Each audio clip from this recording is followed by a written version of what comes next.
नमस्कार मित्रांनो, शुभविवाह मालिकेच्या येणाऱ्या भागांमध्ये एक जबरदस्त ट्विस्ट आपल्यासमोर येणार आहे.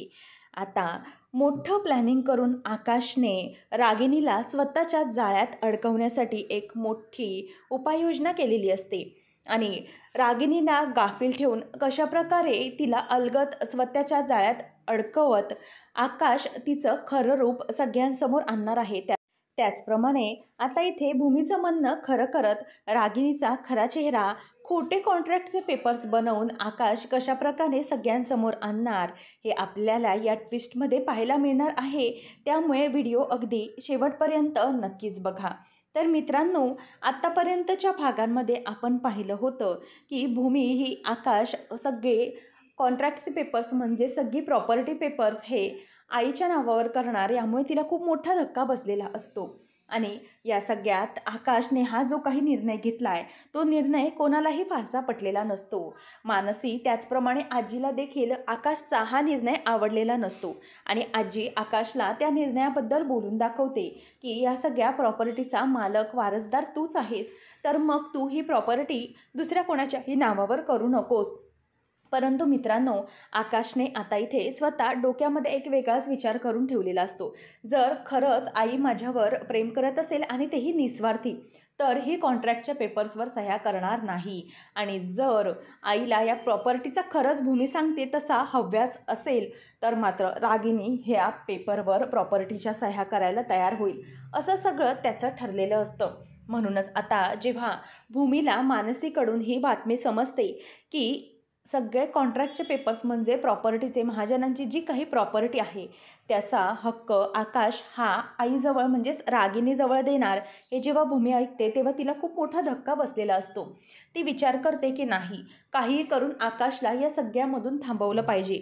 आकाश या सगळ्यापासून लांब राहिला पाहिजे. मी काय करू, जोपर्यंत आकाश ऑफिसमध्ये येत नाही तोपर्यंत या गोष्टी क्लिअर होणार नाहीत, असं आता ती भूमी विचार करत असते.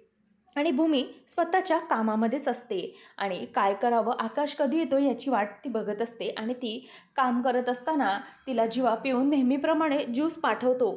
त्याच वेळेला आता भूमी तो ज्यूस पिण्यासाठी म्हणून खाली बसते आणि तिच्या डोळ्यामध्ये आकाशबद्दलचेच विचार हे सुरू असतात. आकाश आल्यानंतर मी कसं बोलणार आहे, काय बोलणार आहे याचा विचार ती करत असते. आणि आकाश आता ऑफिसला जायला निघालेला असतो. आकाश ऑफिसला निघाल्यानंतर समोर रागिनी असते. रागिनी एकदम आनंदात असते, कारण फायनली इतक्या वर्षानंतर तिला जे काही मिळणार आहे त्याचा विचार तिच्या डोक्यात सुरू असतो. ती आता पौर्णिमाबरोबर बोलत असते की पौर्णिमा, अखेर आपला प्लॅन सक्सेसफुल झाला आहे. पौर्णिमा, आता हे सगळी काही प्रॉपर्टी आहे ती माझी होणार आहे. परंतु आता पौर्णिमाशी ती अशा प्रकारे आनंदाने बोलत आहे, खूप खुश आहे, हे आकाश बघतो. आणि तो आता मुद्दामच आत्याजवळ येतो आणि म्हणतो की आत्या, अगं काय आहे आज, म्हणजे नाश्त्याला वगैरे काय आहे. तेव्हा ती असं मुद्दामच तुटकपणे बोलते की आकाश, अरे तुझ्या आवडीचंच बनवलेलं आहे. आणि मग ती आकाशला म्हणते की बरं आकाश, तू जो काही निर्णय घेतलास त्याच्यावर एकदा विचार कर बाळा. तेव्हा आकाश म्हणतो की नाही आई, अगं ही प्रॉपर्टी तुझी आहे. आता मी हे सगळं भूमीच्या मनातला डाऊट पूर्णपणे संपवूनच टाकणार आहे. तेव्हा मग आता तिच्या चेहऱ्यावर आकाशला एक वेगळ्याच प्रकारचा रंग आलेला दिसतो. तिच्या चेहऱ्यावर कुठल्याही प्रकारचा वाईट अनुभव नसतो, म्हणजेच कुठल्याही प्रकारचं वाईट वाटणं नसतं, उलट ती आनंदात असते. इथेच आकाशला आता अर्ध समजून आलेलं असतं की बहुतेक भूमी माझ्यापर्यंत जो काही मेसेज पोचवते तो अगदीच खरा आहे.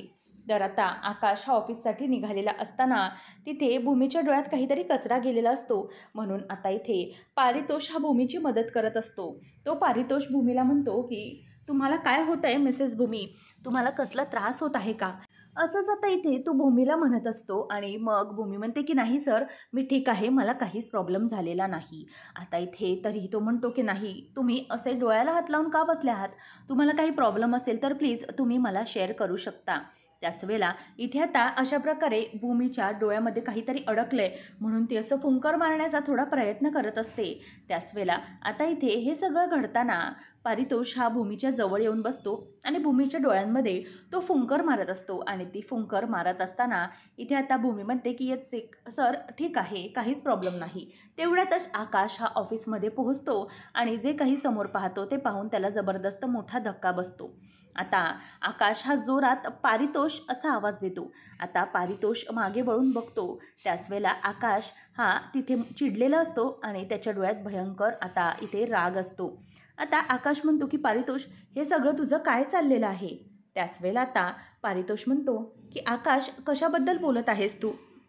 आणि तुला काय झालंय? तू इतका कशाला चिडलेला आहेस? त्याच वेळेला आता आकाश म्हणतो की का चिडलोय? हे सगळं मी काय बघतोय पारितोष? हे सगळं काय चालू आहे? तेव्हा तो म्हणतो की अरे आकाश, इतका काय चिडायची गरज आहे? अरे मिसेस भूमींच्या डोळ्यांमध्ये कचरा गेला आणि त्यासाठी मी त्यांच्या डोळ्यावर फुंकर मारत होतो, दॅट्स इट, बाकी काही नाही. तेव्हा आकाश म्हणतो की नाही, अरे तुला इतका कॉमन सेन्स नाही आहे का? इतकं कोणाबद्दल कशाला काळजी करायला हवी? ऑफिसमध्ये बाकीचाही इथं स्टाफ आहे, त्यांनाही काही त्रास आहे, परंतु तू तू मात्र मिसेस भूमींचीच इतकी काळजी कशाला करत आहेस?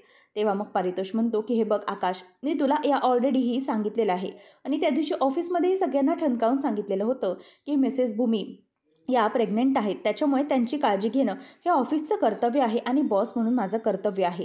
त्यामुळे प्लीज तू आता यामध्ये काहीही दुसरा अर्थ काढू नकोस. तेव्हा मात्र आकाश खूप चिडलेला असतो. तो म्हणतो की आकाश, पारितोष, मला हे असं अजिबात आवडलेलं नाही. तू माझा खूप चांगला मित्र आहेस.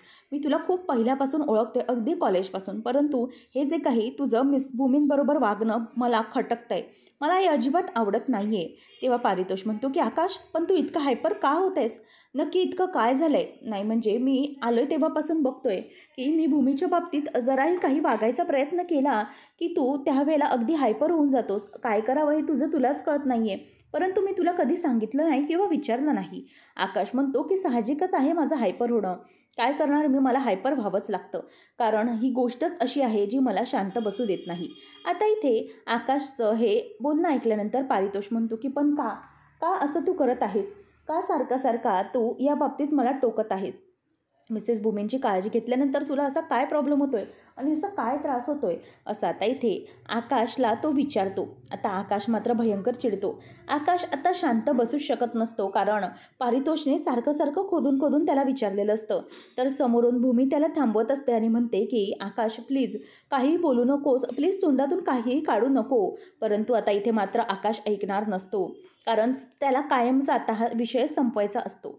आकाश आता त्याला बोलून मोकळा होतो की हो, मला होतो त्रास, कारण तू जी मिसेस भूमी असं म्हणतोयस ना, ती मिसेस भूमी नाही, ती मिस भूमी नाही, तर तिचं नाव हे भूमी आकाश महाजन असं आहे. हे ऐकल्यावर पारितोषला मोठा धक्का बसतो. तो म्हणतो की आकाश, हे तू काय बोलत आहेस? त्यावेळेला आकाश म्हणतो की हो, खरं आहे हे हे मी जे बोलतोय ना ते अगदी खरं बोलत आहे. भूमी माझी बायको आहे. आता हे ऐकल्यानंतर आकाशचं बोलणं ऐकून पारितोषच्या पायाखालची जमीन सरकते. तो म्हणतो की आकाश, मला ही गोष्ट माहीत नव्हती आणि हे सगळं काय? तेव्हा भूमी म्हणते की सर, मी आणि आकाश काही कारणास्तव वेगळे राहतोय. म्हणजे मी माझ्या बाबांकडे राहते, त्यामुळे तुम्हाला ही गोष्ट आम्ही कोणालाही सांगितली नव्हती, कारण मला स्वतःचं अस्तित्व सिद्ध करायचं आहे. मी खूपच स्वाभिमानी असल्याने मला आकाशकडे सध्या राहायचं नव्हतं. म्हणूनच मी ऑफिसमध्ये काम करून नवीन जॉब मिळवण्याचा प्रयत्न केला. जर तुम्हाला किंवा कोणालाही कळलं की मी महाजन इंडस्ट्रीजची मालकीण आहे, म्हणजे सून आहे, तर कोणी मला जॉब देणार नाही. म्हणूनच मी हे सगळं सत्य लपवलं होतं. तेव्हा आता इथे पारितोषला मात्र मोठा धक्का बसतो. पारितोष म्हणतो की ठीक आहे, काहीच प्रॉब्लेम नाही आहे. परंतु आकाश, जे काही असेल तुम्ही मला अगोदर सांगितलं असतं तर ते आपल्यासाठी अगदी सोपं पडलं असतं नाही? म्हणजे मीही जरा विचार केलाच असता ना. तेव्हा मग आकाश म्हणतो की हे बघ पारितोष, मला तुला काही चुकीचं म्हणायचं नाही आहे, परंतु ॲज अ हजबंड म्हणून माझी क्युरिओसिटी तू समजून घे, माझा त्रास समजून घे. जर कोणी आपल्या बायकोसमोर असं पुढे जात असेल तर ते कोणाला आवडेल? मला इतकंच म्हणायचं आहे, बाकी काही नाही. बाकी मी तुझ्यावर कोणत्याही प्रकारचा आरोप प्रत्यारोप करत नाही आहे आणि मला इतकंच हवं आहे. मला हे इतके दिवस खटकत होतं की मी खोटं बोलत होतो आणि भूमीबद्दल इतकं सगळं सत्य लपवत होतो. म्हणूनच मला याचं वाईट वाटलं आहे, बाकी काही नाही. तर इथे भूमीलाही जरासं आता आकाशचं वागणं खटकलेलं असतं. परंतु आकाशच्या मनामध्ये जो काही संशय कल्लोळ चालला आहे त्याला पूर्णविराम देणं पण गरजेचं होतं. म्हणून आता भूमीच्या डोळ्यात पाणी येतं. आता आकाश आणि पारितोष दोघंही भूमीला समजवतात आणि पारितोष म्हणतो की हे बघा मिसेस भूमी, म्हणजेच भूमी महाजन, तुम्ही काळजी करू नका. आता मला सगळं काही सत्य समजलेलं आहे. म्हणूनच तुमची काळजी घेण्यासाठी आकाश बरोबर आहे. तर मला आता काहीच गरज नाही सगळ्या गोष्टीची. आणि आकाश, हो, आता जे काही समजलं आहे त्यानंतर तू माझ्यापासून जे काही खोटं लपवलं त्याच्याबद्दल मी माझ्या कंपनीच्या कामावर परिणाम होऊ देणार नाही. परंतु माझ्या पर्सनल लेवलवर थोडासा परिणाम झाला, मी डिस्टर्ब झालो हे मात्र नक्की. असं बोलून पारितोष तिथून निघून जातो. आता भूमीला ही वाईट वाटतं की पारितोष सरांशी आपण खोटं बोललो. ते इतक्या सगळ्या गोष्टींची काळजी घेतात, परंतु आपण खोटं बोललो. आता आकाश म्हणतो की भूमी, सगळं क्लिअर आहे, आता पुढे काही प्रॉब्लेमची गरज नाही आहे. मी त्याला सगळं खरं काही सांगितलं आहे, परंतु तुझ्या नोकरीवर काही परिणाम होणार नाही. आता भूमीला आकाशचं हे वागणं आवडतं, कारण माझा आकाश खूप खरा आहे आणि तो कधीही खोटं बोलू शकत नाही हे त्याने पुन्हा सिद्ध केलेलं असतं. परंतु आता इथे आकाश म्हणतो की भूमी, तू अशी माझ्याकडे का बघत आहेस? त्यावेळेला आता भूमी म्हणते की आकाश, हे बघ, मला कळतंय की ह्या सगळ्या गोष्टी तू खऱ्या सांगितल्यास ते ठीक, परंतु जे काही तू आता आईच्या बाबतीत, म्हणजेच तुझ्या आईच्या बाबतीत जे काही वागतोय ते चुकीचं करतोय. मला मनूकडून समजलं, तू हा निर्णय घेतलास की तू प्रॉपर्टी आईच्या नावे करणार आहेस. तेव्हा मग आकाश म्हणतो की हो, अगदी योग्य बोलते ती, मी हे करणार आहे. भूमी म्हणते, नाही आकाश, तू प्लीज एकदा विचार कर, मी जे सांगते ना त्याचा उलट परिणाम करून घेतलायस तू. आकाश, अरे मी तुला सांगितलं की तू हे करू नको, परंतु तू तेच करायला चाललायस. अरे त्यांच्या हाती आयत्या खोलीत मिळणार आहे. आकाश म्हणतो की हे बघ भूमी, तू जे काही म्हणतेस ना ते मला पटेल किंवा न पटेल, परंतु आता हे मला करून बघायचंच आहे. तुला असं वाटतंय ना की मी प्रॉपर्टी जेव्हा आईच्या नावे करेन तेव्हा मात्र ती माझ्याशी खड्यासारखं उचलून टाकेन, तसं काहीतरी बोलेल, तर मला ते बघायचंच आहे नक्की काय होते. मग आता आकाश भूमीचंही काही ऐकत नाही, परंतु आकाशने, मास्टर माइंड आकाशने एक खूप मोठा डाव एकट्यानेच खेळलेला असतो. त्याने भूमीलाही काही सांगितलेलं नसतं. आता आकाश प्रॉपर्टीचे पेपर्स तयार करून घरी आणतो आणि ते आणल्यानंतर तो म्हणतो की आई, हे बघ, हे प्रॉपर्टीचे पेपर्स आहेत आणि या पेपर्सवर आता तुला सह्या करायच्या आहेत. तेव्हा मग मात्र आता इथे रागिनी खुश असते. रागिनी म्हणते की आकाश, पण तू हे अचानक पुन्हा एकदा विचार करतोस का? तेव्हा आकाश म्हणतो की नाही आई, मला विचार वगैरे काहीच करायचं नाही, आता हीच माझी कृती आहे की तू या पेपर्सवर सह्या कर. आता आकाश फक्त रागिनीचं वागणं पडताळणार असतो, ती काय करते हे बघणार असतो. आकाशने ते सगळे काही पेपर्स असतात ते त्याच्या वकिलाच्या साथीने खोटे बनवून घेतलेले असतात आणि खरे प्रॉपर्टीचे पेपर्स हे आकाशने काही बनवलेले नसतात.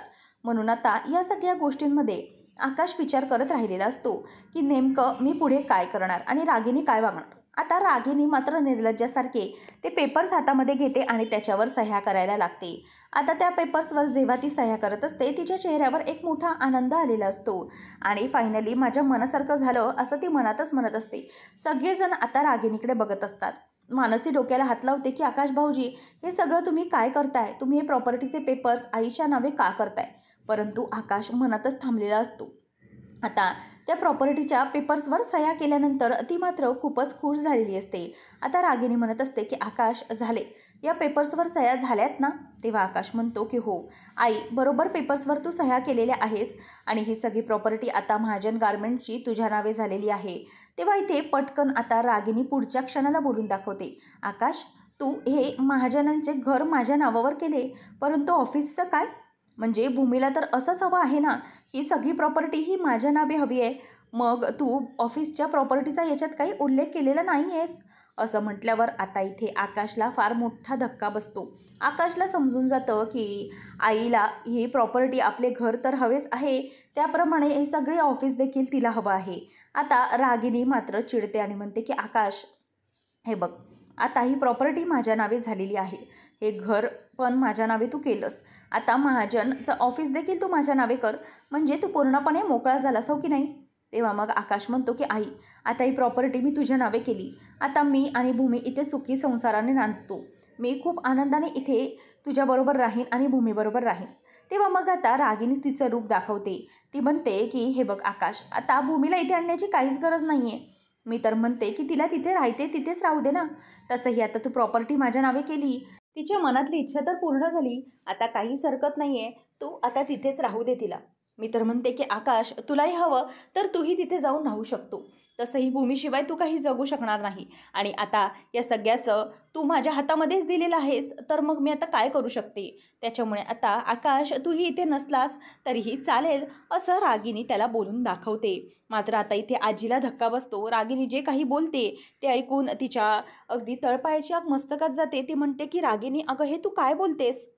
त्याच वेळेला आता रागिनीचा तो जेव्हा खरा चेहरा ती बघते तेव्हा तिलाही पायाखालची जमीन हादरते. मानसी म्हणते की आकाश भाऊजी, मी तुम्हाला सांगितलं होतं की या सगळ्या गोष्टी खूप चुकीच्या आहेत, ताई तुम्हाला समजवत होती, परंतु तुम्ही ऐकलं नाहीत. आज बघा काय घडून बसलंय, आज तुम्हाला आईचा खरा चेहरा समोर आला असेल.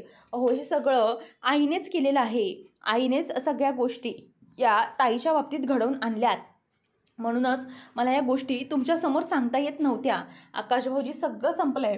तुम्ही स्वतःचा जीव धोक्यात घातलास, त्याचप्रमाणे तुमच्या मुलाचा, तुमच्या बायकोचाही जीव तुम्ही धोक्यात घातला. कारण तुम्ही सगळी प्रॉपर्टी ही आईंच्या नावे करून टाकली आहे आणि सगळं संपवून टाकलंय. भूमिताईचं न ऐकून तुम्ही खूप मोठी चूक केलात. आता इथे आकाशला लक्षात आलेलं असतं की आपली भूमीच खरी आहे आणि आई आपली खोटारडी. त्याला तर आता मेल्याहून मेल्यासारखं झालेलं असतं की हे सत्य या प्रॉपर्टीच्या पेपर्समुळे तरी खरं समोर आलं. तो म्हणतो की हे बघ मनू, मी इतका वेडा नाही आहे. मी या गोष्टी नक्कीच समजू शकतो. मला फक्त हे बघायचं होतं की प्रॉपर्टी नावावर केल्यानंतर आईची नेमकी काय रिॲक्शन असेल, आणि तेच झालं आहे. मला जे हवं नको तेच घडलं. आई ही मला आता एकदम तुच्छ समजायला लागली. ही प्रॉपर्टी जेव्हा तिची झाली तेव्हा मात्र तू आत्या बरोबर वागत नाही.